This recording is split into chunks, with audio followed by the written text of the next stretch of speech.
Banks पर तो आपकी नजर बनी हुई है, आप काफी समय से कह रहे हैं कि बैंक्स पर आप नजर बनाए रखें, तो बैंक्स पर आपका राय लेना है। और भी कुछ इंपॉर्टेंट सेक्टर्स हैं बाजार के जहां पर आपकी नजर बनी हुई है, ये भी जानने हैं। तो थोड़ी देर में अनिल जी एक स्पेशल व्यू देंगे कुछ सेक्टर्स में बाजार के जहां पर आपको रखनी है नजर, कैसी रहेगी इसकी चाल। पर उससे पहले सर थोड़ा समझा जाए एग्जैक्टली हुआ क्या है ये out of the blue 1000 point की गिरावट डाउ पर। अगेन जैसा हम बात कर रहे थे फ्राइडे को भी, कुछ ऐसा पावल साहब ने नहीं कहा, नतीजे इस बार कमजोर आएंगे, सबको मालूम है, इकोनॉमी में थोड़ा दबाव बना हुआ है हाई बेस पर, ये सबको मालूम है। तो ऐसा क्या आ गया जो डाउ 1000 पॉइंट गिर गया सर? पता नहीं दीप, और ये प्योरली मतलब आउट ऑफ द सिलेबस कह सकते हैं। 1000 पॉइंट की गिरावट का अंदाजा मुझे तो नहीं था, किसी को हो ना हो। हाँ, लेकिन एक अंदाजा और एक क्या कहना चाहिए, अनकंफर्टेबल फीलिंग, मतलब जो लगातार 2 दिनों से जिस बात को हम हाईलाइट भी कर रहे हैं कि क्यों आपको हेजिंग रखनी चाहिए, क्यों आपको पुट रखना चाहिए, क्योंकि ये कभी अनएक्सपेक्टेड कुछ दिखा सकता है, ये समझ में आ रही था। राइट, और वो अनएक्सपेक्टेड 1000 पॉइंट की गिरावट आई। अब जो अमेरिका में गिरावट हुई है उसमें कोई भी नई बात तो है नहीं।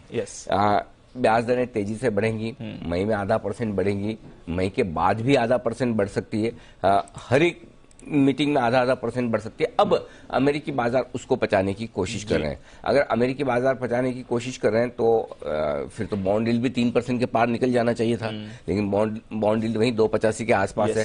सो मार्केट का एक लेट रिएक्शन आप कह सकते हैं, और उस लेट रिएक्शन के पीछे अब जो बड़ा कारण आप ये बोल सकते हैं, अब तक सब लोग और बोलते नजर आए, बाजार ने अपना अंदाजा लगाया, लेकिन जब फेड चेयरमैन खुद पावेल साहब बोले तो शायद बाजार उस पर रिएक्शन ज्यादा देने की कोशिश करता हुआ दिख रहा है कि अब मतलब वो कहते हैं कि वो आखिरी मोहर लग गई कि पावेल साहब ने भी बोल दिया तो बाद भाई अब तो ब्याज दरें बहुत तेजी से बढ़ेंगी, अब कहीं शक शुबा की गुंजाइश नहीं है। मेरे ख्याल से वो एक कारण हो सकता है, और वो कारण भी पोस्टमार्टम है, डायग्नोसिस नहीं है। ये गिरने के बाद हम पता लगा रहे कि ये हो सकता है। अदरवाइज ऐसा पावेल साहब ने भी कुछ नहीं कहा जो हमको आपको अमेरिकी बाजारों को पता न हो।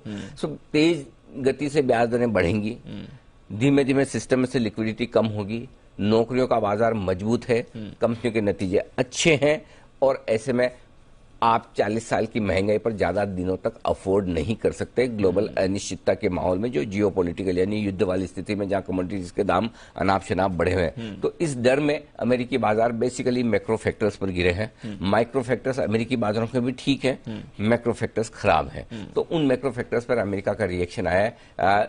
मजे की बात यह दीप कि 1000 पॉइंट गिरने के बाद आमतौर पर यह देखा गया कि डाउ फ्यूचर्स आपको थोड़ी संकेत अच्छे देते हैं कि चलो ठीक है, गिर गए, उस दिन मूड खराब शुक्रवार को, लेकिन शुक्रवार से लेकर सोमवार तक मूड ठीक करने के मूड में नहीं है। बिल्कुल नहीं। तो ये अभी भी 250 पॉइंट डाउ फ्यूचर्स देखकर तो मुझे लगता है कि जो रिएक्शन अब ऑफ लेट पीछे से, अब आज सुबह से जो क्योंकि करीबन 200 पॉइंट नीचे था, 200 पॉइंट नीचे था आपका एसजेएक्स निफ्टी वीकेंड पर।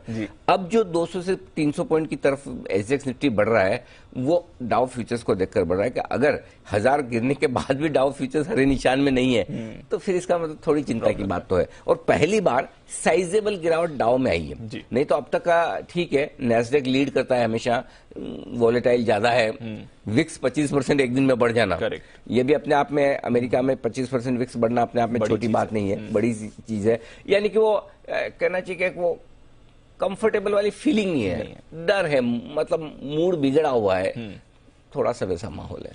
हमारा मूड तो पहले से ही बिगड़ा हुआ था, अभी और कितना हमारे मूड क्या कितना और बिगाड़ेगा ये? दीप, आखिरी उम्मीद आपकी 16,800 है जी, पिछले हफ्ते का लो 16,825, वहां से आपने रिकवरी दी, और पिछले हफ्ते का क्लोजिंग बेसिस पर लो 16,958 है। ठीक है, पिछले हफ्ते का, वैसे तो हमने 15,671 से रिकवरी दी है, करेक्ट, लेकिन पिछले हफ्ते का लो आज के लिए सबसे इंपॉर्टेंट है। अगर हम 16,825 जो यानी 16,800 राउंड फिगर में मान लीजिए, 25-50 पॉइंट थोड़ा ऊपर नीचे हो सकता है, 16,950 क्लोजिंग पे मान लीजिए। सो अगर क्लोजिंग बेसिस पे हम इसे होल्ड कर पाते हैं, इंट्राडे बेसिस पे होल्ड कर पाते हैं, तब तो ठीक, नहीं तो फिर फ्रेश कमजोरी के लिए रास्ता आपका खुलता है। अच्छा, वैसी तैयारी हो रही है? क्योंकि आप देखिए 2,000 पॉइंट आप नॉन स्टॉप बढ़े हैं, 15,671 से आप 18,114 तक आए, राइट, 18,114 से वापस गिरकर आप आए 16,825 पे, 16,825 पे से बढ़कर 17,400 तक आए, 17,394, ठीक है। सो अब वापस आप वहां पहुंच रहे हैं, तो ये अब आपकी उम्मीद सेल ऑन राइज है, मार्केट ऊपर में सप्लाई आ रही है, वो सब दिख रहा है, ये सारी चीजें हैं। तो आज के लिए ये 2 लेवल इंपॉर्टेंट है। इन सब खराब चीजों के बीच में एक अच्छी चीज भी है जो बताना चाहता हूं, वो ये दीप, एफआईएस की इंडेक्स लॉन्ग पोजीशन घटाकर 47% पर आ गई, जो कि आपके लिए बहुत कंफर्टेबल, मतलब ओवरसोल्ड होने के नजदीक है जी। आज आप गैप से खुलेंगे, अगर 40-42% के आसपास एफआईएस की इंडेक्स लॉन्ग पोजीशन आ जाती है, वो कंफर्टेबल है। पहली चीज ये अच्छी है। दूसरी चीज, पुट कॉल रेशियो ओवरसोल्ड तो नहीं है, 0.91 पर है, लेकिन आज की गिरावट के बाद अगर 20-25 basis point put call ratio घट जाता है नीचे से गैप खुलने के बाद, आज नेचुरली 17,000 के नीचे खुलना ही सबसे बड़ी समस्या है। हाईएस्ट ओपन इंटरेस्ट वहां पर है, लॉन्ग अनवाइंडिंग का खतरा बनेगा, मंथली एक्सपायरी है, राइट। तो उसके बाद अगर आपका पुट कॉल रेशियो थोड़ा कंफर्टेबल हो जाता है, तो एक लोअर लेवल से रिकवरी, वो भले आज के आज आए ना आए, हो सकता है कल से आए, लेकिन एक रिकवरी का केस आपके लिए बन जाएगा। रिकवरी के लिए 2 चीजें हैं आपके पास, एक घटती हुई एफआईएस की लॉन्ग पोजीशन, 2 घटता हुआ put call ratio. Bank Nifty का पुट कॉल रेशियो लगभग ओवरसोल्ड होने की तैयारी में। उसका रीजन ये दीप, कल देखिए आपको शुक्रवार को हमने 2 स्टॉप लॉस दिए थे क्लोजिंग बेसिस पे, निफ्टी के और बैंक निफ्टी के। निफ्टी का स्टॉप लॉस क्लोजिंग बेसिस पे आपका 17,125 का था, ट्रिगर नहीं हुआ, उससे थोड़ा सा ऊपर बंद हुए, ठीक है। बैंक निफ्टी का स्टॉप लॉस 36,300 था इंट्राडे और क्लोजिंग, जो बैंक निफ्टी ने आसानी से कल शुक्रवार को तोड़ दिया। तो बैंक निफ्टी ने ऑलरेडी कमजोर होने के संकेत दे दिए।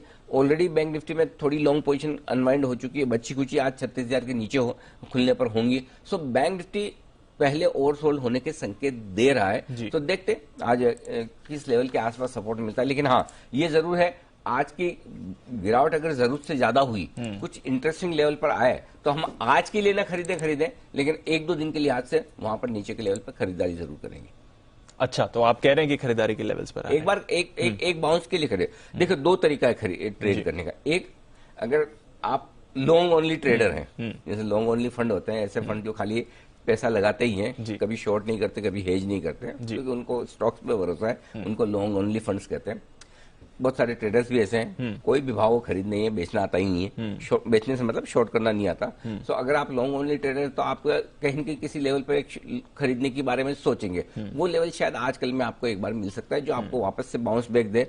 अब बाउंस बैक में 17,200, 17,300 पहाड़ दिखता है, इतना ऊपर माउंट एवरेस्ट पार करना मुश्किल होगा अब आगे। लेकिन आपको एक 300-400 पॉइंट का अगर बाउंस वापस नीचे से मिलता है, तो उसके लिए ट्रेड करने की कोशिश करेंगे। ये लॉन्ग ओनली ट्रेडर्स है। वो ट्रेडर्स जो दोनों तरफ की ट्रेड कर सकते हैं, उनके लिए सेल ऑन राइज वाला मार्केट बन ही रहा है, जिस तरह का मूड माहौल है। सो उनको दोनों तरफ से मौका मिलेगा। स्ट्रॉन्ग सपोर्ट के पास आया तो लेना बनता है, स्ट्रिक्ट स्टॉप लॉस के साथ।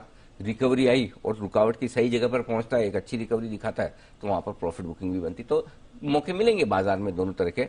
ठीक है, हो गया अब अमेरिका में 1000 पॉइंट हो गया, नहीं सोचा था, कोई बात नहीं। अब वो मतलब आप है ना, फिल्म तो है नहीं कि रिवाइंड कर करके देख लें, करेक्ट है ना। और रिवाइंड करके देखेंगे भी तो दिखेगी तो वही जो हुआ है जी, है ना जी। तो इसलिए अब जो हो गया हो गया। अब आज गैप से खुलने के बाद क्या करना है, उस पर फोकस करो। ठीक है सर। जो चीज आप बदल नहीं सकते उस पर दिमाग लगाने का मतलब नहीं है। एग्जैक्टली। जो चीज आगे होने वाली उस पर ध्यान रखना। एक चीज इसलिए मैं बार बार बोलता हूँ दीप, और ये पिछले दिनों से लगातार बोल रहा हूँ, हेजिंग जरूर रखिए ओवरनाइट पोजीशन पर। बिल्कुल, ये इसी दिन काम आती है। अगर जो लोग 17,000 का पुट लेके गए, आपको तनाव कम है। मैं ये तो नहीं कह सकता कि गिरने से कोई खुश है, पुट लेके गया है तब भी, लेकिन आपकी रिस्क थोड़ी कम हो जाती है। पुट आपका नुकसान कम करता है, बड़े नुकसान से बचाता है। बिल्कुल, अगर आप पुट ऑप्शन लेकर जा रहे हैं, बिल्कुल आपका नुकसान नहीं होगा ये गारंटी नहीं देता। नुकसान नहीं होने की गारंटी तो एक ही कंडीशन में है जी, ट्रेड ना करें। एग्जैक्टली है ना। वो तो हाँ, भाई पानी में उतरेंगे नहीं तो डूबने की चांस ही नहीं है। सही बात है ना। पानी में उतरेंगे तो हिचकोले खाएंगे, नहीं संभले तो डूबेंगे, करेक्ट। लेकिन साथ में आप फ्लोटर लेके उतरे, डर तो फिर भी रहेगा, लेकिन आपके चांसेस, तो वो आपका हेज है। एग्जैक्टली, समझ गया। थोड़ी सेफ्टी बन जाती है, और ऐसे गैप डाउन के लिए आपको वो सेफ्टी चाहिए होती है। और ये चीजें है ना, किसी को नहीं पता। अगर किसी और को चले मुझे तो नहीं चलती। मैं तो कभी नहीं कह सकता कि 1000 पॉइंट गिरेगा डाउन, ये तो मेरे बस की बात तो नहीं है जी। ठीक है ना। सो इसी के ये हम कहते हैं कि थोड़ा अपनी पोजीशन को ओवरनाइट या तो कम रखो, या पुट हेज करके जाओ, लेकर कॉल बेच के जाओ, जो आपको ठीक लगे। समझ गया सर। अच्छा, ये तो रही जहां तक बाजार के इम्पैक्ट